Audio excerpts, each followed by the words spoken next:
옆에 분하고 인사하십시다. 하나님이 당신을 사랑하십니다. 다시 한번 옆에 분들하고 당신은 하나님의 언약 백성입니다. 아멘입니까? 여러분들은 하나님의 언약 백성이며 다른 말로는 하나님의 거룩한 신부라고 할 수 있습니다. 오늘 시내산에서 이스라엘 백성들이 하나님과 언약을 맺는 이야기가 오늘 우리가 읽은 본문에 기록되어 있습니다. 하나님은 신랑이 되시고 이스라엘은 신부가 되어서 결혼식을 하는, 언약식을 하는 장면으로 묘사되고 있습니다. 우리는 주님의 신부로서 신랑 되신 주님 앞에 서야 하는데, 신부가 신랑 앞에 서기 위해서 가장 중요한 것이 무엇일까요? 옷을 이쁘게 입는 것일까요? 아니면 귀걸이하고 목걸이하고 온갖 반지로 꾸미고 그런 것일까요? 신부가 신랑 앞에 서기 위해서 가장 중요한 것은 다른 것이 아니라 순결, 정결일 것입니다. 못생긴 것 용서해도, 요리 못하는 것 용서해도 순결하지 못한 것 용서하지 못하는 것입니다. 신랑이 되시는 하나님도 신부된 우리들에게 똑같은 것을 요구하고 계시더라는 것입니다. 10절의 말씀 보십시다. 여호와께서 모세에게 이르시되 너는 백성에게로 가서 오늘과 내일 그들을 어떻게 하라고요? 성결하게 하며, 이스라엘 백성들에게 너희들은 성결한 신부가 되어지고 정결한 신부가 되어서 하나님의 거룩한 은혜의 혼례의 날에 준비하라 라고 말씀하시는 것을 보게 됩니다. 그럼 어떻게 하면 우리가 성결하고 정결한 삶을 살아낼 수 있을까? 그 비법을, 그 방법을 오늘 가르쳐주고 있습니다. 첫 번째는 옷을 빨게 하라라는 거예요. 10절 보니까 그들에게 옷을 빨게 하고 그랬습니다. 왜 옷을 빨게 했을까요? 왜 옷을 빨아야 됩니까, 여러분? 여러분, 왜 옷을 빨죠? 더러우니까. 더러운 옷 입고는 하나님 앞에 나갈 수 없다라는 거예요. 세상의 옷, 더러운 옷, 세상에서 온갖 죄를 덮어 있는 그 옷 입고는 절대로 하나님을 만날 수 없다 하는 것입니다. 제사장이 하나님을 만나기 위해서는 제사장이 옷을 입어야 됐고요. 그리고 성소로 들어가기 전에 반드시 해야 되는 게 있어요. 물두멍에 가서 손과 발을 깨끗하게 씻어야만 하나님의 임재가 계시는 지성소까지로 나아갈 수 있는 것처럼, 오늘 여러분들이 주님의 거룩한 신부 되어서 하나님의 임재를 맛보고 하나님의 거룩한 은혜의 자리로 나아가기 위해서는 반드시 여러분들이 씻어져야 될 줄로 믿습니다. 오늘 이 씻는다라는 행위는 바로 회개를 상징적으로 얘기하는 것입니다. 옷을 빠는 외적인 성결의 방법을 통해서 하나님은 진짜 우리들이 성결해야 될 것이 무엇인지를 가르쳐주고 계시죠. 바로 우리들이 진짜 성결해야 될 것은 우리의 내면이, 옷을 빠는 행위를 통해서 우리의 내면이, 우리의 속사람이 성결해지고 순결하기를 원하시는 하나님의 마음을 읽어내야 될 줄로 믿습니다. 그러면 어떻게 하면 성결해지고 어떻게 하면 우리가 순결한 삶으로 나아갈 수 있을까요? 마태복음 5장 28절에 보니까 나는 너에게 이르노니 음욕을 품고 여자를 보는 자마다 마음에 이미 간음하였느니라. 자, 여러분, 신랑과 신부가 있는데 신부의 마음속에는 오직 신랑만 품고 살아야 돼요. 한 마음만 품고 살아야 되는데 그 마음에 딴 놈이 들어가 있다라는 거예요. 그럼 어떻게 되는 거예요? 그게 바로 음욕이라는 것입니다. 그러면 남자는 다릅니까? 남자의 마음속에 오직 신부만 품고 살아야 되는데 딴 사람이 들어가 있다 이거죠. 그것이 바로 두 마음이, 그것이 바로 하나님 앞에서 깨끗하지 못한, 순결하지 못한 모습이다 라고 얘기하고 있습니다. 행동의 모습이 아니라 마음에 마음에 다른 두 주인을 모시고 살아가는 것, 이것이 바로 간음이다 라고 얘기하는 거죠. 한번 보십시다. 야고보서 4장 4절 우리 함께 다 같이 한번 읽어보십시다. 시작. 간음한 여인들아, 세상과 벗된 것이 하나님과 원수됨을 알지 못하느냐. 이제 놀라운 말씀을 주시고 있습니다. 여러분, 간음한 여인들아, 오늘 이스라엘 백성들을 향해서, 오늘 교회를 향해서 야고보를 통해서 오늘 우리에게 주는데, 간음한 여인들아 라고 선포해 놓으시고는 그 간음한 여인이 어떤 사람인지를 그 다음에 얘기해 주고 있어요. 세상과 벗된 것이 간음이다. 우리의 마음에 하나님을 품고 살아야 되고, 우리의 마음에 주님만 바라보고 살아야 되는 우리의 심령에 세상을 사랑하는 마음, 세상을 품고 세상이 벗되어 살아가는 마음, 그 마음이 곧 간음이다, 영적인 간음이다라고 정확하게 얘기해 주고 있고요. 그러면 영적인 간음을 하고 있는 사람들은 어떤 사람이냐? 바로 하나님과 원수다라는 거예요. 하나님과 원수라는 거예요. 와서 예배 드리지만, 와서 기도하지만 여러분의 안에 두 마음을 품고 여러분 안에 다른 마음을 품고 살아가는 사람은 하나님과 원수된 사람들이라는 것을 우리는 알아야 되는 거예요. 이런 심각성을 우리는 깨달아야 되는 거예요. 그래서 야고보서로 더 내려가면 두 마음을 품은 자들아 마음을 성결하게 하라. 보세요. 간음을 두 마음으로 얘기하면서 두 마음을 품은 자들아 뭘 성결하게 하라고요? 마음을 성결하게 하라. 마음을 성결하게 하라는 말이 뭐예요? 두 마음에서부터 한 마음을 가져라. 오직 하나님을 바라보고 오직 믿음을 붙잡는 오직 우리들의 마음속에 예수 그리스도만을 품고 살아가는 그런 마음이 돼야 된다라는 거예요. 그래서 두 마음을 갖고 있는 것을 우리는 다른 말로 죄라고 하는 것입니다. 그게 죄예요. 가서 도둑질을 하고 남 사기치고 이것만 죄가 아니라 오늘 여러분의 마음속에 다른 마음을 품고 살아가는 것, 주님보다 더 사랑하는 것을 마음에 품고 살아가고 주님이 아닌 다른 것을 품고 살아가는 것을 죄라고 얘기하고 있다는 거예요. 그러면 우리를 더럽게 하는 죄가 문제죠. 이 죄는 하나님과 우리 사이를 단절시켜 놓기 때문에 그래요. 하나님과 원수되는 것으로 단절시켜 놓기 때문에 그렇다라는 거예요. 그래서 하나님이 만나 주시는 사람은 모두가 죄인임을 깨닫고 회개해서 자신의 삶을 정결하게 해서 옷을 씻어서 주님 앞에 나오는 사람만 받아주시고 만나 주신다 하는 것입니다. 그러면 어떻게 하면 그 죄를 우리가 정결케 할 수 있을까요? 성경은 분명히 우리에게 가르쳐주고 있습니다. 요한일서 1장 7절 다 같이 읽겠습니다. 시작. 그 아들 예수의 피가 우리를 모든 죄에서 깨끗게 하게 하실 것이요. 뭐가요? 예수의 피가 우리를 모든 죄로부터 깨끗하게 해주시는 능력이 있다라는 것, 오늘 여러분이 믿을 수 있기를 바랍니다. 구약에 옷을 빨아야 하나님의 은혜의 보좌로 나아갈 수 있었던 것처럼 우리는 예수의 보혈의 피를 의지해서 예수의 보혈로 정결케 된 사람만, 순결한 하나님의 신부만 은혜의 보좌로 나아갈 수 있는 길이 열린 것을 믿을 수 있기를 바랍니다. 그러면 양의 피로 깨끗게 된다는 의미가 도대체 무엇일까요? 요한일서 1장 9절의 말씀 다 같이 한번 읽어보십시다. 시작. 만일 우리가 우리 죄를 자백하면 그는 미쁘시고 의로우사 우리의 죄를 사하시며 우리를 모든 불의에서 깨끗하게 하실 것이요. 예수님의 십자가 의지하여 그 은혜의 보좌로 나아가 나의 죄를 고백하며 나의 죄를 회개하는 것을 양의 피로 정결케 된다라고 얘기하는 것을 우리에게 가르쳐주고 있다는 거예요.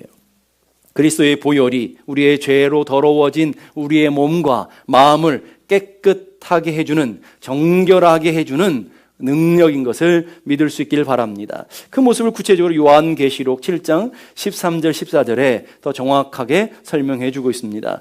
요한계시록 7장 13절 14절 보니까 장로 중 하나가 응답하여 나에게 이르되 이 흰옷 입은 자들이 누구며, 어린 양의 보좌 앞에 있는 하나님의 신부, 하나님의 어린 양 앞에 있는 그 신부들에 대한 이야기를 지금 하고 있는데 그것을 흰옷 입은 사람들이다 라고 얘기하고 있습니다. 그러면서 그 흰옷 입은 사람이 도대체 누굽니까? 라는 질문 앞에 우리 주님이 대답하십니다. 나에게 이르되 이는 큰 환난에서 나오는 자들인데, 그 다음 보세요. 어린 양의 피에 그 옷을 씻어 어떻게 되었다고요? 희게 되었다. 이 말이 안 맞잖아요. 피로 씻으면 어떻게 돼야 돼요? 빨개져야 되는데 오늘 희어졌다라고 얘기하고 있어요. 왜 그런 것입니까? 왜 말도 안 되는 얘기를 하고 있는 것입니까? 어린 양의 보혈로 정결케 되어지는 것이 순결함, 이것이 깨끗게 되어짐, 이것이 하나님 앞에서 온전해지는 모습을 흰 것으로 표현해 놓고 있다라는 거예요. 그러니까 예수 그리스도의 피가 우리를 깨끗하게 하는 능력이 있고 예수의 피가 우리를 정결하게 하는 능력이 있는 것을 믿을 수 있기를 바랍니다. 오늘 우리가 찬양한 것처럼 주의 보혈 능력이 또다. 주의 보혈 능력이 또다. 주의 피 믿고 주의 보혈 그 어린 양의 매우 귀중한 피로다. 여러분, 왜 주의 보혈이 귀중한 피입니까? 왜 주의 보혈이 여러분의 삶의 능력이 되십니까? 왜 주의 보혈을 여러분이 찬양하시고 왜 주의 보혈을 여러분들이 노래하시느냐는 거예요.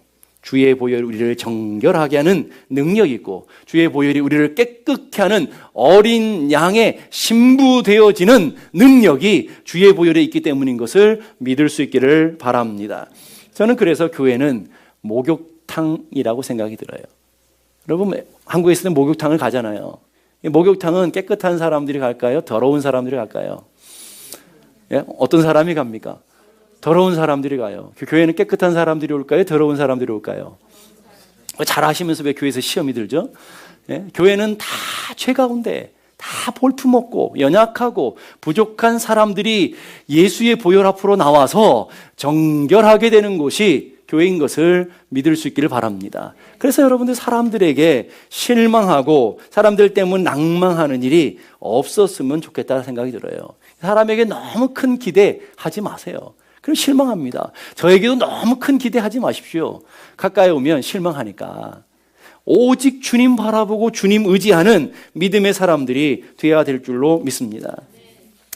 저는 꿈을 잘 꾸지 않습니다. 꿈을 꿨는데도 기억이 전혀 안 나는데 오늘 아침 새벽에는 정말 희한한 꿈을 꿨어요. 너무 생생한 꿈을 꿔가지고 깨가지고 한동안 힘들었는데 오늘 새벽에 꾼 꿈이 그런 거예요. 어떤 분이 새벽에 전화가 왔어요.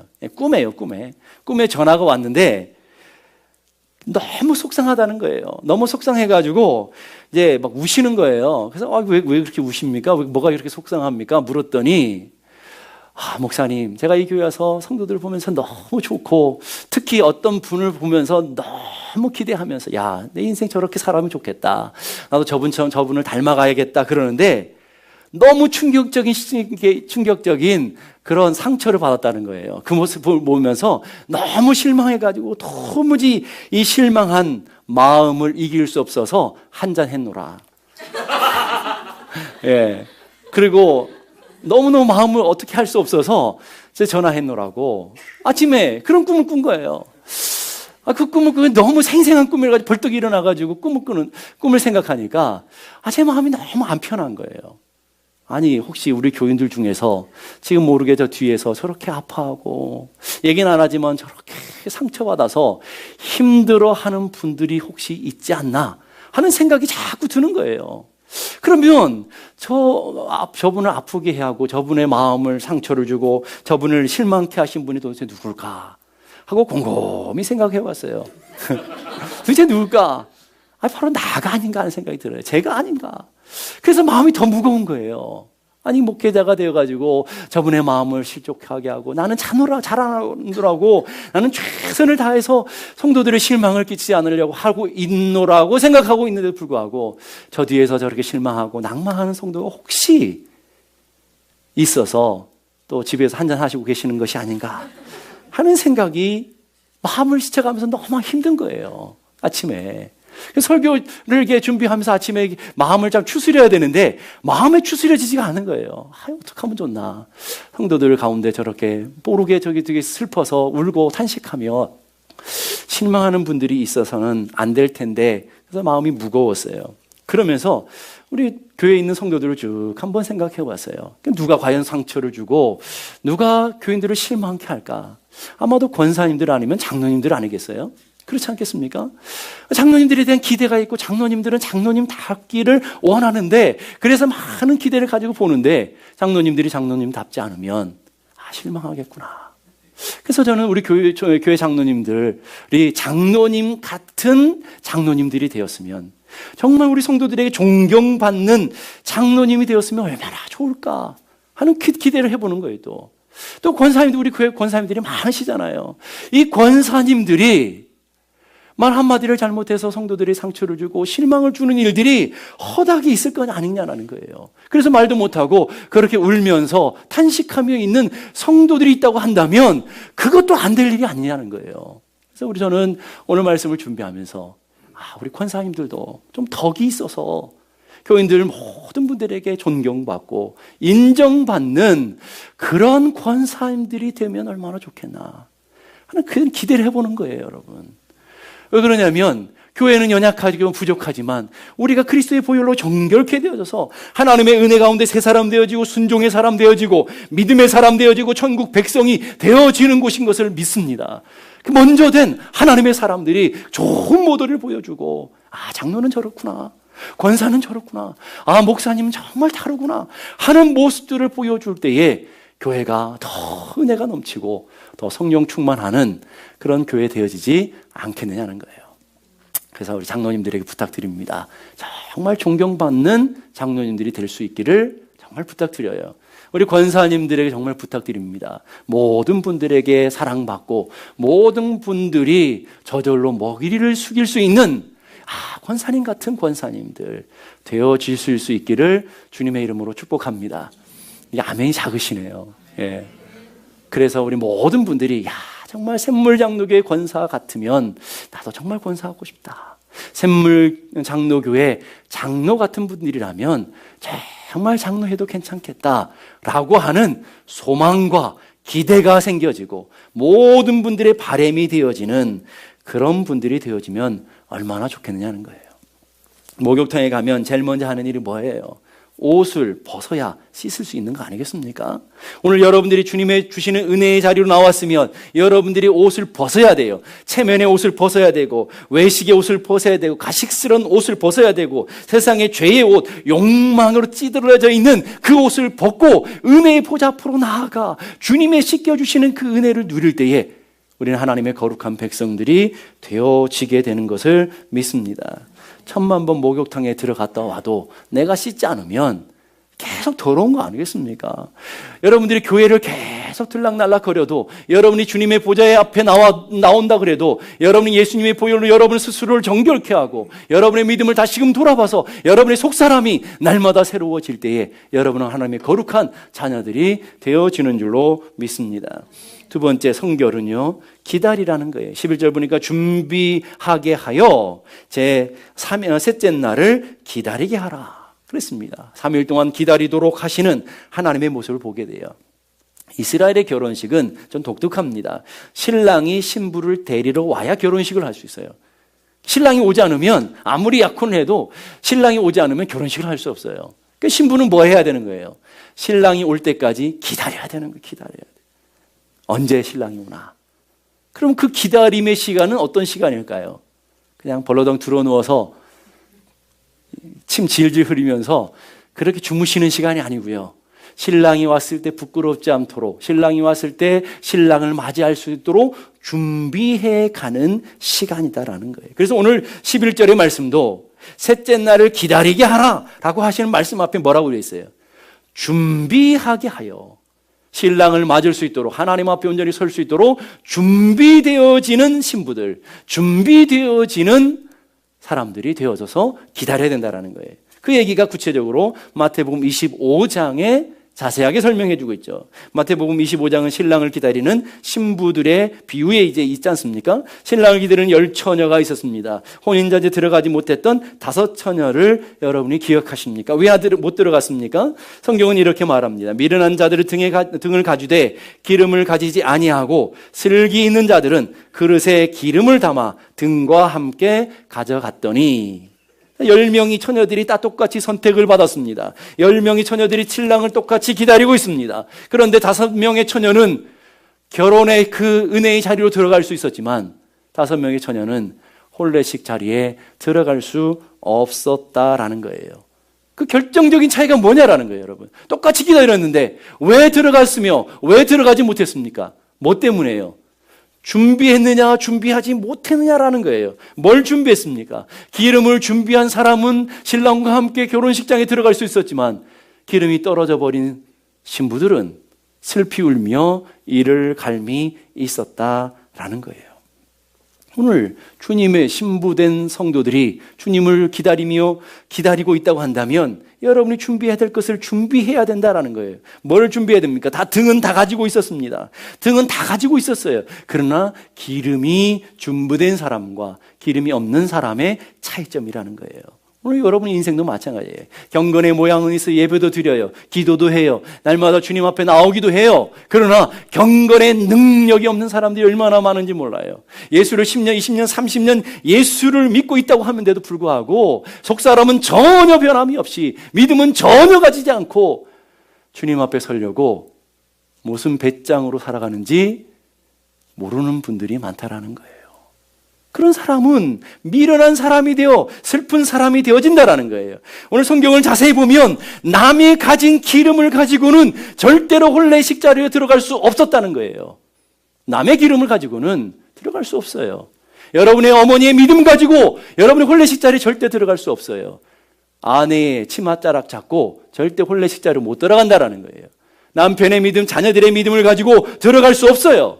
여러분의 믿음을 가지고 여러분의 믿음을 준비하고 기름 준비된 사람만 들어갈 수 있다라는 거예요.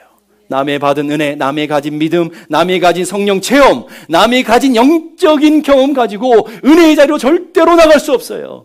여러분의 체험을 가져야 되고 여러분의 믿음을 가져야 되고 여러분의 복음을 가져야 되고 여러분이 하나님을 만난 감격을 가지고 있어야만 나아갈 수 있는 자리라는 거예요, 여러분. 그러니까 오늘 여러분의 삶의 자리에서 주님을 만날 기름을 준비하는 정결한 신부들이 되어야 될 줄로 믿습니다. 여러분, 예수님 만날 준비가 되었습니까? 오늘이라도 신랑이 오시면 맞을 믿음이 준비가 되었느냐는 거예요. 그러기에 지금 몇 시간은 기다림의 시간과 동시에 준비해야 되는 시간이라는 거예요. 여러분이 하나님이 오늘의 시간을 허락하심은 준비하라고 하심과 동시에 여러분들이 기다림의 시간과 동시에 주님의 주시는 은혜를 준비해야 되는 시간인 것을 믿을 수 있기를 바랍니다. 세 번째는요, 경계를 넘지 않는 것이 성결함이라는 거예요. 12절 보니까 너는 백성을 위하여 주일에 경계를 정하고 이르기를 너희 삼가 산에 오르거나 그 경계를 침범하지 말지니. 산을 침범하는 자는 어떻게 된다고요?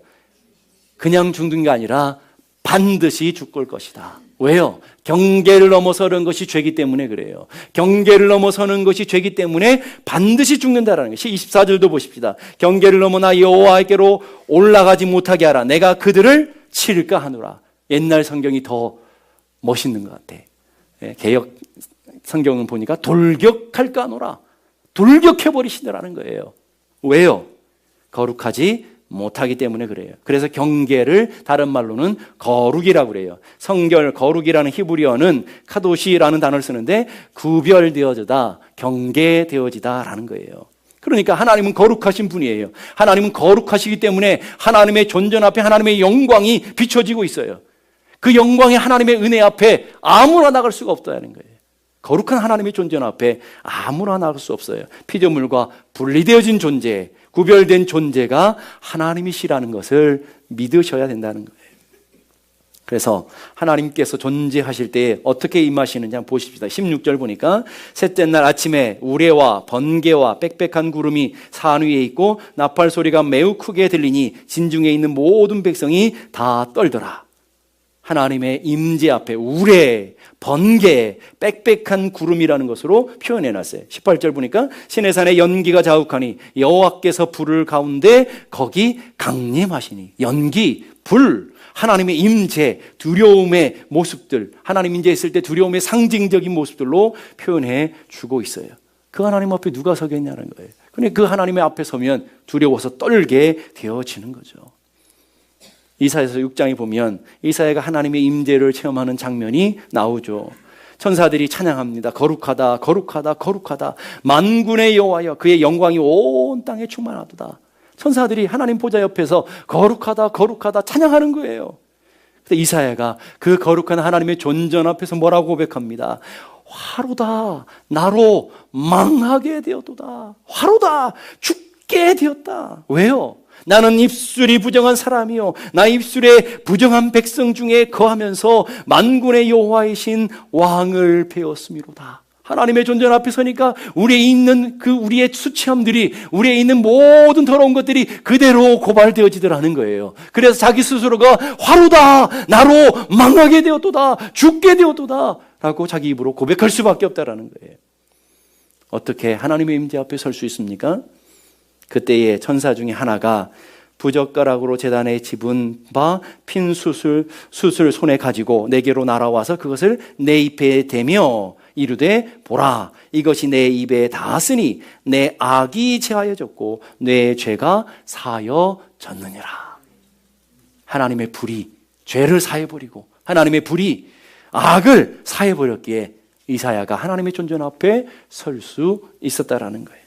출애굽기 3장도 마찬가지예요. 모세가 호렙산에서 하나님을 만나는, 하나님의 임재를 맛보는 장면이 나오고 있습니다. 모세가 양을 몰고 호렙산으로 갔을 때 여호와의 사자가 떨기나무 가운데서 뭐로 임하셨습니까? 불꽃 가운데로 임하셨어요. 근데 타야 되는데 타지가 않는 거예요. 너무 이상해서 가보니까, 가려고 할 때에 하나님의 음성이 들리죠. 이리로 가까이 오지 말라. 내가 선 곳은 어떤 곳이니? 거룩한 땅이니 내 발에서 신을 벗어라.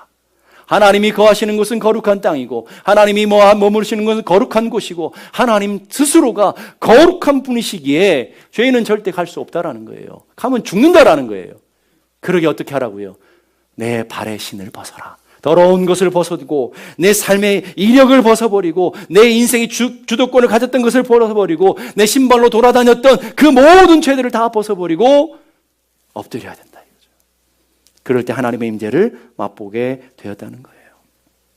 우리 몸에 더러운 것이 들어오면 몸이 반응을 하죠. 어떤 반응을 합니까? 아프거나 열이 나거나 반응을 한단 말이에요. 그 반응은 어떤 반응입니까? 자기 몸을 지키기 위해서 백혈구들이 더러운 바이러스나 더러운 세균들을 돌격하고 죽이는 그것이 바로 열로 나타나고 아픈 것으로 나타나는 거 아니겠습니까? 그래서 이런 현상은 나쁜 현상이 아니라 내 몸을 지켜가는, 내 몸을 깨끗하게 유지하는, 깨끗하게 지키는, 건강하게 지키는 방법인 거죠. 하나님도 마찬가지예요. 하나님은 거룩하신 분이셔서 거룩하지 못한 것이 들어오면 돌격하신다니까요. 돌격하는 것으로 끝나는 것이 아니라 아예 죽여버리신다니까요. 죽여버리셔요. 그래서 여러분들이 하나님의 임재를 맛보고 하나님의 영광을 맛보기를 원한다 할지라도 여러분이 삶의 거룩한 삶의 모습으로 되지 않으면 하나님 존재 앞에 죽어요. 죽는다고요. 21절 보니까 여호와께서 모세에게 이르시되 내려가서 백성에게 경고하라. 백성이 밀고 들어와 나 여호와 앞에 보려고 하다가 어떻게 한다고요? 많이 죽을까 하노라. 이게 오늘 우리 인간의 모습이에요. 죄라는 말은 파라바시스라는 말이 선을 밟고 넘어간다라는 뜻이에요. 선을 넘어가는 것이 죄라는 거예요. 그 모습을 보여주는 게 창세기 3장의 모습 아닙니까? 최초의 타락의 사건이 기록되어 있어요. 바로 거기에 하나님이 우리에게 주시는 영적인 경계선이 나오죠. 하나님과 우리의 사이를 경계하는 것. 모든 것은 다 허락하셨는데 이건 안 돼! 하고 하신 경계가 뭐예요? 선악을 알게 하는 나무요. 선악을 알게 하는 나무가 하나님과 인간의 경계였다고요. 하나님이 하나님 되어지고 인간이 인간 되는 경계가 선악과였다고요. 근데 그 경계를 넘었어요. 선악과를 범했다고요. 어떻게 됐어요? 에덴 동산에서 쫓겨났어요. 에덴 동산에 쫓겨난 게 뭐예요? 하나님의 임재가 있고 하나님의 거룩한 은혜의 장소에서부터 쫓겨나는, 심판당하는 모습으로 나타나고 있다는 거예요. 하나님의 찬양을 했던 천사장이라는 천사장을 여러분이 아실 거예요. 하나님의 영광을 찬양하고 하나님의 놀라운 은혜를 찬양했던 천사장이 넘지 말아야 될 선을 넘어버렸어요. 하나님의 영광을 찬양하고 하나님의 영광을 올려드릴 그 영광을 자기가 넘어서 받으려고 했어요. 그럴 때 어떻게 했어요? 타락한 천사가 되었어요. 그 타락한 천사를 우리는 마귀, 사단이라고 하죠. 선을 넘으면 사단적이 된다라는 거예요. 넘지 말아야 될 선을 넘으면 그것이 죄가 된다라는 거예요. 밥이 밥그릇일 때는 귀한 거예요. 밥 다 좋아하시죠, 여러분? 점심때가 되셨는데. 근데 밥이 밥그릇에 있는 건 다 귀한 거예요. 근데 아무리 귀한 밥도 땅에 떨어지면 어떻게 돼요? 더러운 것이 돼요. 여러분, 땅에 떨어져 있는 밥을 여러분에게 드리면 어떻게 하죠? 드시나요? 갖다 버리잖아요. 왜요? 더러운 거니까. 똑같은 건데, 똑같은 밥인데 그릇에 담겨졌을 때는 귀한 거지만 그릇을 경계를 넘어섰을 때는 더러운 것이 되어지는 거예요. 여러분, 우리의 믿음도 마찬가지라는 거예요. 하나님의 경계를 넘는 순간 더러워지는 거예요. 하나님의 은혜로부터 넘어가는 순간 더러워지게 돼서 버려지는 자들이 되어지는 것입니다. 그런 존재들이 어떻게 하나님의 은혜의 보좌로 나갈 수 있게 되었나요? 예수의 피를 힘입어 성소로 들어갈 담력을 얻었나니 예수의 보혈 의지에서 은혜 있게 되었다라는 거예요. 그래서 마틴 루터라는 신학자가 유명한 명언을 했습니다. 하나님을 하나님 되게 하라. 여러분의 인생의 모토가 되어야 돼요. 하나님을 하나님 되게 하는 것. 하나님을 하나님 되게 하는 게 도대체 무엇입니까? 인간이 이성을 가지고 인간의 어떤 방법을 가지고 하나님을 절대로 제한해서는 안 된다는 거예요. 하나님 앞에서 넘지 말아야 선을 넘으면 안 된다는 거예요. 그래서 이 말은 하나님은 경외의 대상이고 예배 드려야 될 분이라는 것. 우리가 따지고 계산하고 헤아려 보고 우리가 알아보려고 하는 그런 분이 아니라 그분은 우리가 예배해야 되는 분이고 그분은 우리가 섬겨야 되는 분이라는 것을, 그 선을 넘으면 안 된다는 것을 우리에게 가르쳐 주고 있는 거예요. 여러분은 주님의 신부 되었음을 믿습니까?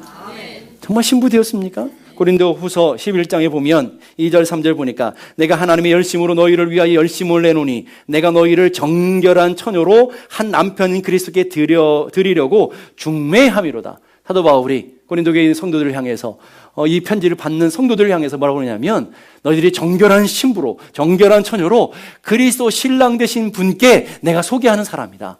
내가 중매한다. 중매쟁이다라는 거예요. 오늘 저도 마찬가지죠. 여러분들에게 말씀을 전하는 이유가 무엇입니까? 여러분들이 정결한 신부 되어서 정결한 주의 자녀들이 되어서 신랑 되시는 주님께로 소개하기 위해서. 제가 이래서 이래봬도 유명한 중매쟁이잖아요. 그래서 여러분 주님을 만나야 된다는 거예요. 이 시간에 여러분이 주님을 만나지 않으면 안 된다는 거예요. 여러분 신랑 되신 주님을 만나는 놀라운 축복이 일어나기를 간절히 바랍니다. 그런데 뭘 걱정하고 있습니까? 그러나 나는 뱀이 그 관계로 하와를 미혹한 것 같이 너희도 마음이 그리스도를 향하는 진실함과 깨끗함에서 떠나 부패할까 두려워하노라. 신부가 정결을 잃어버리고 신부가 부패해져서 그렇게 살아갈까 봐 두렵다. 제 두려움이 바로 그거예요. 여러분 하나님 말씀 앞에 서서 말씀을 듣고 여러분의 삶이 정결한 신부가 되어져서 주님 앞에 서야 되는데 여러분이 세상을 더 사랑하고 여러분의 마음속에 다른 것을 품고 살아서 부패해질까 봐 그게 두려운 거예요. 여러분이 가난해질까 봐 두려운 것도 아니고요. 여러분이 아플까 봐 두려운 것도 아니고요. 여러분이 주님 앞에서 버려질까 봐, 정결한 신부가 되어야 되는데 버려진 처녀들이 될까 봐 그게 두렵다는 거예요. 오늘 저는 여러분들이 주님의 주시는 은혜를 소망하며 정결한 신부로, 순결한 신부로 준비되어져 가는 은혜가 있기를 간절히 바랍니다. 그래서 여러분들이 정결한 신부로 살아가기 위해서 여러분의 마음에 하나만 품고 살아야 돼요.